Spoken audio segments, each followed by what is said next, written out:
Good day, folks, and welcome to another edition of Lumberjack Logic. I'm your host, Neil Johnson. Just when you thought Fulton County, Georgia couldn't get any dirtier, it does. Fani Willis and Nathan Wade were not only involved in this RICO case against Donald Trump with the J6 committee and the Biden White House, but they also had major issues of financial malfeasance. Not only, in fact, of going and having these cash exchanges and all that, but what you're going to see in this video is, number one, how grossly overpaid Nathan Wade was, and how the citizens of Fulton County, Georgia, and the Fulton County Board, there's basically no oversight of the money, is what I'm getting to. And Ashley Merchant, in front of the Georgia Senate, what's not to like about this lady? She's strong, she's poised, she's dogged in her determination, and she's not afraid. She's not afraid of Fani Willis. Now, Terrence Bradley, this big guy, he's obviously afraid, but this lady's not. Check this out. What did Mr. Wade receive? He's received about $700,000 so far. And what's he paid per hour? $250 an hour. Has Fulton County been given any opportunity to approve or reject those bills, or the fact that he's even hired? No, and that's an interesting point. So one of the things that the district attorney argued in their motions was that they don't have to have the actual bills approved. So she is the one that approves the bills. So essentially what happens was he would submit an invoice and she would sign off on it and send it to purchasing, and then purchasing would pay for it. So their argument in their motion was that the oversight is by purchasing saying a pay, that she would be the one that reviewed the time. So Ms. Willis reviews the time, and then it gets submitted to purchasing, and purchasing then pays it. And so that's the oversight, in her opinion. In the state's opinion, the oversight is from purchasing, but purchasing just gets a bill and pays it. They don't actually look at it and see if the work's done. Does Ms. Willis do that? Is she required to approve these bills submitted by the special counsel? So the contracts indicate that the bills are submitted to her. She doesn't sign off on all of them. A lot of them were signed off on by other people in her office, purchasing people and things like that. So there's no evidence that I was able to find that she actually scrutinized these bills or reviewed them or anything like that, but she may have.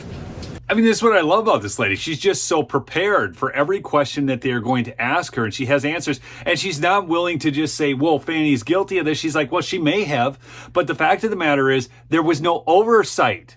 There's no oversight. Would you trust Fani Willis? I sure wouldn't.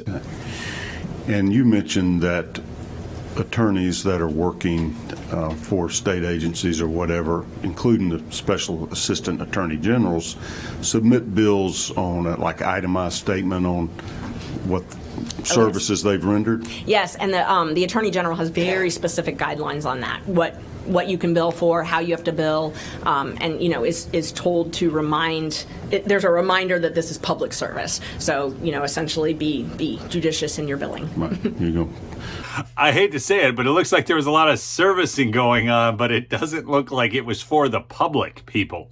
Voluntarily get underpaid to be able to help the public. And a lot of people view it as public service, I think. Are those bills submitted in tenths of? I do some billing, in my job, and it's usually tenth of an hour. Yes. Are there rules or guidelines or sort of standards of practice and how you bill? Yes. So most law firms, I know because my husband used to work at a law firm, is 6-minute increments, and that's how most lawyers bill in the private sector. Public, it appears that most of them are in 10-minute increments. I know that that's what all of the indigent defense groups, they all are 10-minute increments, but I've never seen anything above that. Okay. And on the open records request you made to the other judicial circuits, how did those outside counsel bill? I honestly, I would have to go back and look. They were very small bills, though. They were making less than $2,000 a year, so they were small bills, and they were project based, which I think is also different. They would be hired to do a certain project. This is a very important distinction, because over the course of my time doing different business activities, if I have somebody who comes in and they're not an employee, I pay them for a job. I don't pay them by the hour. They have to estimate ahead of time, and then I pay them for the job, where Nathan Wade is able to just continually bill for $250 an hour, and apparently even 24 hours in a single day. This guy is amazing. If Miss Willis had hired a employee, one of these 55 employees, and tasked them with the job of going through a special grand jury process and helping seek indictments, investigate these allegations, what's the most they could have made? Well, first, she couldn't have hired Mr. Wade because it violates county policy. So she would not have been able to hire Mr. Wade as an employee. How does that violate county policy? They have a lot of policies on nepotism, relationships, personal. There's a lot of guidelines in the county policies. So she would not have been able to hire him. It would not have been approved. And that would be something that actually did have to get approved by the county. And because of their relationship, that wouldn't happen. So she wouldn't have been allowed to hire him because of violations of other county policies? Yes. He couldn't have been a direct employee of the district attorney's office? Exactly. He This could not. process circumvented those rules and ethical obligations? Yes, it did. So like most laws, it appears there's a way to circumvent these ethical violations. But it's really interesting to note that, Nathan Wade is getting paid, over twice as much as a county employee would for doing this same job. So why didn't she just hire on a new person? Or why didn't she give this workload to somebody already on the team? Let's say it wasn't Mr. Wade. So if it wasn't Mr. Wade and someone else, I believe most of the other prosecutors on this case make around $175,000 annually.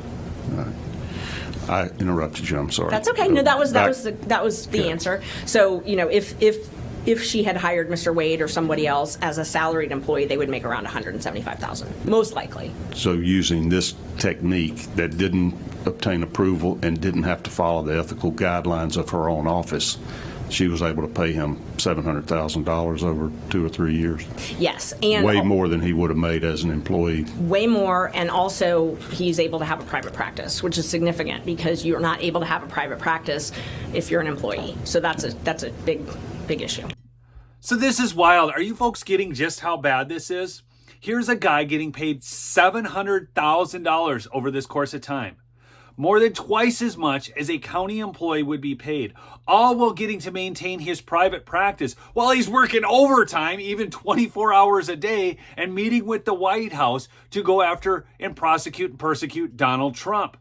And this comes on top of the video I did late last night or early this morning, I can't remember, where it shows Fani Willis's ties to the Russiagate conspirators. No, I'm not kidding. If you haven't seen that video, you need to check it out. I am going to put all my Fani Willis videos together in a playlist so you can go back and look at the catalog of corruption. But most importantly, check that one out from yesterday because that's just a wild ride. The other thing, make sure to check out my sponsor, Midas Gold, MidasGoldGroup.com, because we are in turbulent times. I don't know where things are going, but owning some real money, some physical, tangible assets like gold and silver is going to be important. And it's a modicum, a means of exchange when the cash that's hiding under Fanny's mattress doesn't work anymore. You're dealing with veteran owners, not commissioned salespeople. And if you let them know I sent you, you can receive free silver with a qualifying order. You can text Lumberjack to 232-425 or call them at 480-360-3000. Or you can go to their website, which is MidasGoldGroup.com. Go check them out. Tell them I sent you and get some free silver with your qualifying order. We'll see you on the next episode. Remember to subscribe if you're new. I love y'all. Peace out.